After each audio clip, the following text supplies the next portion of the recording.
about police brutality, which is what I mostly focus on. And of course, I believe Black Lives Matter, so that's why I'm here. And I'm also supportive of Bernie Sanders. Gonna vote for him. My name's Zach Edwards. I'm a Lafayette native, born and raised. I'm a political science student and upcoming, hopefully, future politician in the local area. I've been a Bernie supporter since pretty much right after he announced, and I run the Lafayette volunteer office for Bernie Sanders. So my first question is for the ladies. So Sally, as a woman of the women's liberation movement in the late 60s and 70s, and Denise as a millennial, why have you chosen Bernie and not Hillary? And have you received any criticism for that choice? Well, age before beauty, so. Just had a caucus right here. Well, I can answer that question simply in 3 letters, and that is ERA. The only person still talking about the Equal Rights Amendment today is Bernie Sanders. But I also want to point out that, anybody out here or around the world who thinks feminism has to do with women over men is not really taking the correct perspective on the issue.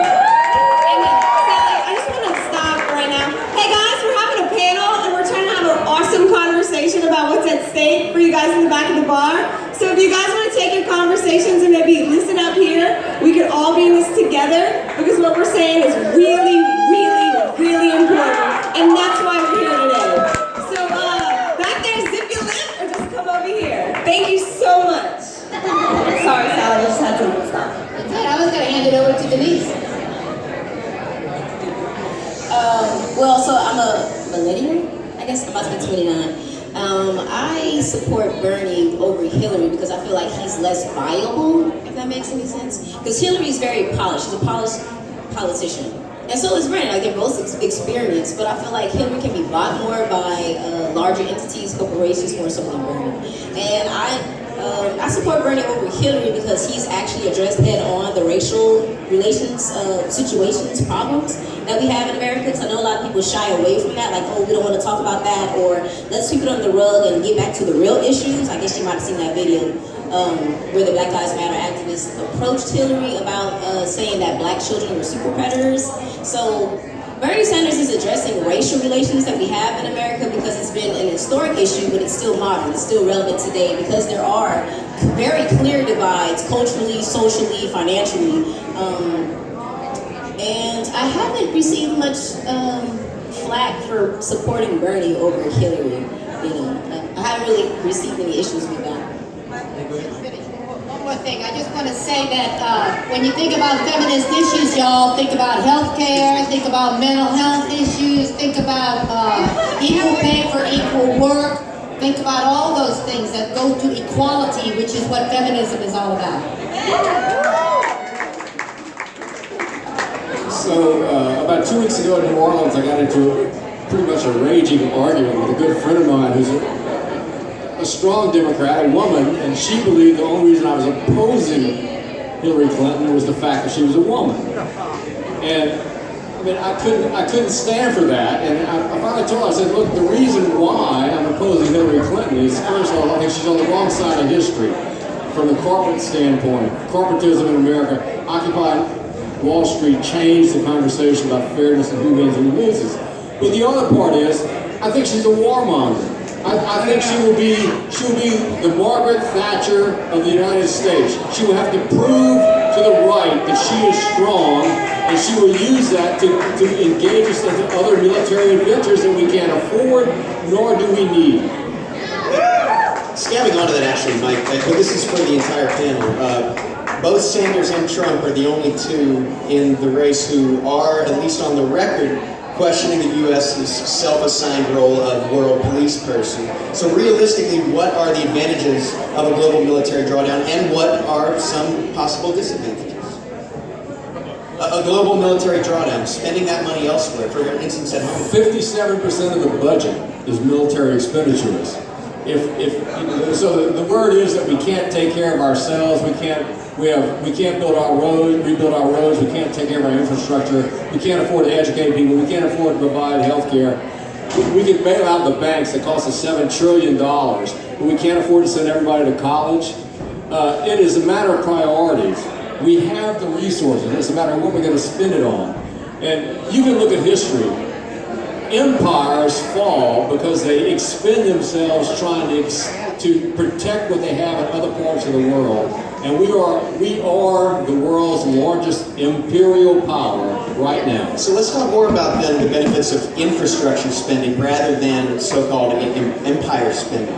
Look, when it comes to infrastructure, I'm just going to use Flint because it's the most news-covered issue. But that whole lead being in the water supply, that's not just isolated to Flint, Michigan. You can go to St. Josephsville, Louisiana, right up the road, and they're experiencing the same, if not worse. And this is because we have aquifers and piping and plumbing systems that have, either not been touched since the 60s, or even in some cases, not been touched since they were laid down post-Civil War. So these things are deteriorating and it's affecting health. Look at Louisiana. We always like to joke about how our roads look like a patchwork quilt. That's not a good thing. You go over to Texas where they actually have some of their priorities in mind, at least when it comes to infrastructure, and they have these nice roads. They're nice and paved. They don't have these tire blowouts and all these auto incidents that are caused by these decrepit road systems. Folks in the back, if you could keep it down, please. Our airports, a lot of them haven't been touched since the 60s or the 50s when they were built,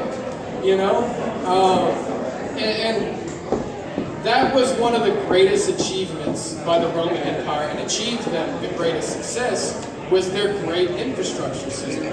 They were able to move and transport things at such a great and efficient rate that is what made them. And if we lose sight of those basis things that we have to fund, they're just going to fall by the wayside and lead to even bigger problems further on down the road. Okay. I just want to shift the conversation to maybe our community at hand. Terrence, we asked you to be on this panel as a musician, as a professional musician who tours all over the world. And recently, this past week, you received a lot of unfollows or maybe, hate mail or hate, all that stuff on Facebook, on social media. So I just want to know how long have you been involved in party politics, and how do your politics influence your music and vice versa? Well, as far as politics goes, that's me. All right, I'm sorry. Maybe I need to talk a little closer to the mic. Yes. I've been involved in politics. I don't know if I've ever been involved in politics. I've been playing music and doing what I do and spreading love and peace and joy and bringing people together with the music. So the politics aside, you know what I'm saying? We just went to Russia and Ukraine in July and August, and people came together and heard the group. People, thousands of people came to see our music, and we did different types of shows, and all politics aside, people came together. You know what I'm saying? No religion, no politics, people came together.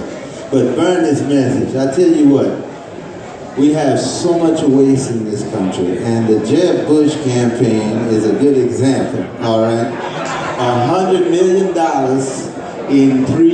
for three states, okay? Now, our bridges, our roads, I know about that, okay, because I travel 50,000 miles a year all over the country, driving. We have a serious problem when it comes to our infrastructure on that end. And when you see how this election is gonna cost, probably on both sides are probably gonna spend over $1 billion just campaigning. You know, it's time to put a stop to that, you know. And that's why this t-shirt that I'm wearing, Stand Money Out of Politics, this was given to me by my good friend Ben Cohen. Ben Cohen has been a friend for over 20-some years. We performed for Ben on many occasions. But anyway, Stand Money Out of Politics, he started this thing behind the stage in Burlington, Vermont at the Burlington Jazz Festival and doing one of my shows. And while he wanted to set up signs and stuff at the side of the stage, but the promoters wouldn't let him. So I said, man, I got a good idea.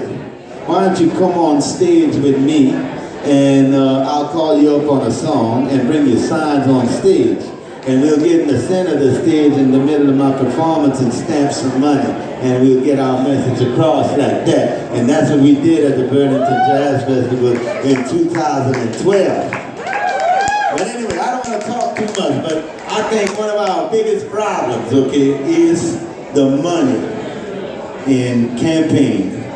You know, and campaign finance reform, that's got to happen. That's an issue that both Republicans and Democrats see eye to eye on, most of them. We need to put a stop to that.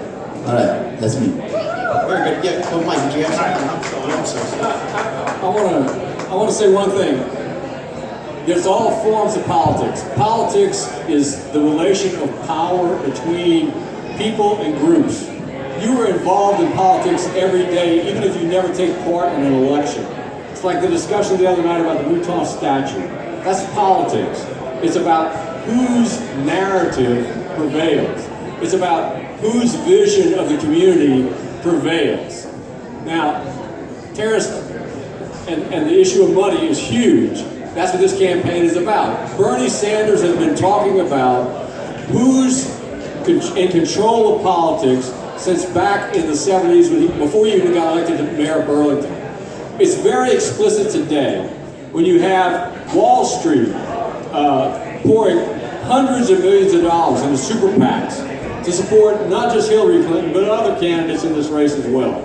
It's about whose country is it. We're saying, Bernie's saying, it's our country. We're saying it's our community, it's our state, it's our parish, it's our nation. That's what this fight is about. It's about, we have gone under Citizens United, which was a Supreme Court decision 5-4, Justice Scalia died. That decision could be reviewed. That decision said corporations are citizens, they're people like everybody else. Well, we have gone from $1, one man, one vote to $1, one vote. That is the problem in America today. That money talks louder than you do. Bob Dylan had this song, and he says, money doesn't talk, it screams. Here we are. Here we are right now. Can I add something local? Okay, I just want to make a local comment. Mike brought up the statue at the Mouton Point over there. But money in politics, politics in community. I want all of y'all please to pay attention to what's happening. They're trying to push this raised urban freeway right through the middle of the most sensitive neighborhoods in Lafayette, and the people who are going to be impacted are not the people who are trying to push this thing through. Some people are standing to make a lot of money out of this thing, and it's going to really change the fabric of Lafayette. Those of you who love Lafayette the way it is, I wish you would look at this. It's going to make a lot of money for certain people. It's also going to put our aquifers that we mentioned earlier in a lot of danger. They punch through those things, boy, we could be in a world of trouble. So think about politics being local. Think about who politics is for. It's us. It's these communities that deserve saving and keeping Lafayette in one piece. Thanks. With that topic in mind, if one of y'all would care to, because I think this is kind of the key, a lot of us would take flack from friends around here supporting a so-called socialist. If we had 20 seconds to tell them, what is democratic socialism? Alrighty, for all of you folks that don't know, socialism is defined as the political and economic theory of collective action by a social organization in which the means of production, exchange, and transfer are owned and operated by the community as a whole. A democracy is a political establishment that is owned and operated by the community as a whole. We are a democratic socialist nation. We have been that since the Constitution. I have studied the Constitution thoroughly. About 3/4 of it is either outright socialism or nominally socialism. Socialism is just everybody having a fair shot. It's not everybody being equal off the bat, because that's not the case. This isn't a land of that. But it's everybody it's saying that young kid who grew up in, the north side has just as much an opportunity to succeed as that wealthy, privileged kid who grew up in River Range. There's nothing wrong with where you're born, but it's saying that those two kids can achieve the same amount of success, as exponential as it can be, with nothing systemically oppressing them in one way, shape, or another. And also, there should, under those guidelines, the money in politics is the biggest dishonor that has been done to the Constitution, in my opinion, in a very, very, very long time. It is shaming the system that our founding fathers wanted us to have. They didn't want us to have, a specifically capitalist nation. They didn't want us to have a specifically socialist nation. That's why we have the public and private sector.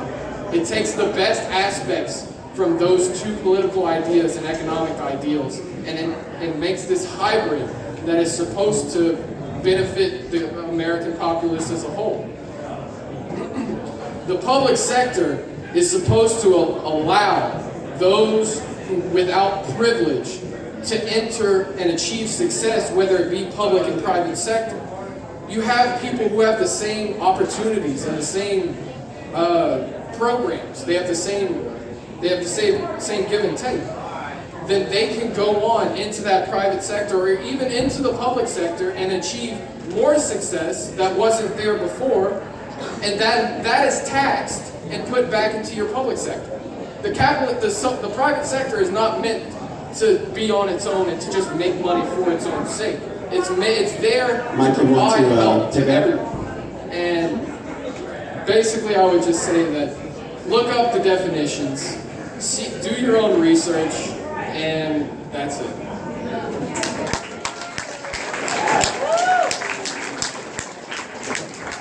The fire department is socialism. The library is socialism. Public schools are socialism. Public highways are socialism. Social security is socialism. The military is socialism. Socialism is things that you do not derive, you don't own, but you derive a benefit from. These elements have always been with us as this country. In some places it's called the commons. These are our shared assets that no one has direct ownership of, that we all derive a benefit from. This is at the core of our religious values, your spiritual values, about stewardship, about the common. There are things greater than you as an individual. And that is what socialism is. America has been a socialist country for a very long time. Okay, let's make this personal. Do I have any college students in the room? Socialists. Any school teachers? Socialists. Any people who drive their cars on the freeway? Socialists. Okay, so those are all socialist things, but if we use those things, then we are participating in the socialist system. So we need to stand up and speak truth to power when people say it's socialist, it's not American. It's as Mike says, we built this country on social democracy. And all those folks who tell you, I built my company all by myself, I didn't get any help, unless they buy their own helicopter, land it on top of their building, load up their goods, and ship it someplace else, then they're using our taxpayer money to ship to our railroads, our roads, and everything else. Anyone else want to pick up? We actually have time for one question from the audience, so I want everyone to battle for about 10 minutes till one survives. Anyone have a quick question? And then we're going to get back to the music. This man. Our party vote Democratic Party even if Bernie doesn't get the nomination? That's an interesting question. If you heard it, if Bernie doesn't get the Five nomination. letters. Five If Bernie letters. doesn't get the Democratic nomination and doesn't choose to run as a third party, which he would not choose to run. Well, I started with three Voting for Hillary letters. Clinton. I started with 3 letters, ERA. I'm going to close with 5. TRUMP. Noam Chomsky, who's a great philosopher and linguist, highly critical of Hillary Clinton as a candidate, and the interests she represents, was asked the other day, if Hillary is the nominee for the Democratic Party, will you vote for her? He said, absolutely, in a heartbeat. She is so much better than what's on the other side. Donald Trump is the face of fascism. Look at it carefully. He really is. You're right, and look, if you want to live like a Republican, vote like a Democrat. All right, we've heard all that, and I'm going to play the devil's advocate. I'm an independent, philosophically, I am not a Democrat. I do not believe in the Democratic Party. I am an independent with slightly conservative values, just slightly. And I was a disenfranchised voter. I gave up on politics a long time ago. It was bought, they were beholden to people, nobody's ever gonna actually fight for the people, you know, why do I care? And when I found out about Bernie, I finally found somebody who is transparent, at least to the fullest extent of my ability to find out. He was not beholden to any corporate or special interests. He basically represented everything that I and other disenfranchised youth needed and wanted that we had lacked. So when people ask us, if Bernie doesn't win, are you going to vote for Hillary? I tell them, hell no. I tell them I'm going to write, I don't live in a write-in state, but I tell them I'm going to vote third party. Because to me, it seems to me that betraying your beliefs simply for choosing the lesser of two evils is betraying the Republic and betraying the purpose of the vote. I'm not saying if you believe that Hillary's the better contender and that you need to vote for her over Trump, that's perfectly fine. I'm not judging y'all, you're not lesser people because of that. My personal belief is that she epitomizes everything that disenfranchised me. She epitomized everything that turned me away from politics. I still don't think she's going to be the nominee. So for me to vote for her, it's betraying myself. And so if you're having that problem, trying to figure that out, my solution is go with your heart. They tell you go with your head when it comes to politics. And you know, most of the time that's correct. You know, don't choose the person that's overly charismatic to the person that's practical. But when it comes to things like this, I just go with what your heart tells you. Because that's what my heart is telling me. What's that?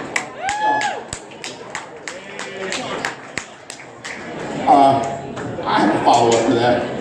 If you don't go vote, the Republicans are going to go, they're getting the vote out.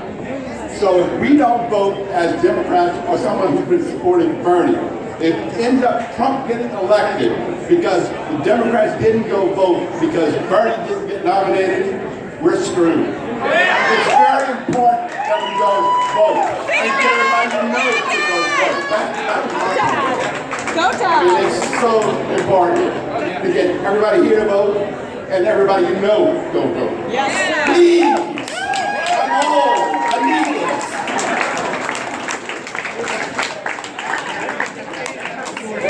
Well, we want to thank everyone. We'll try to leave it there. I suppose we can quote the ancient Greeks. A society grows great when we vote in a way that will maybe not benefit us in the moment, but benefit us in the long run. And that would probably be that so-called lesser of two evils vote. But regardless, we all have that ability. Let's get a closing.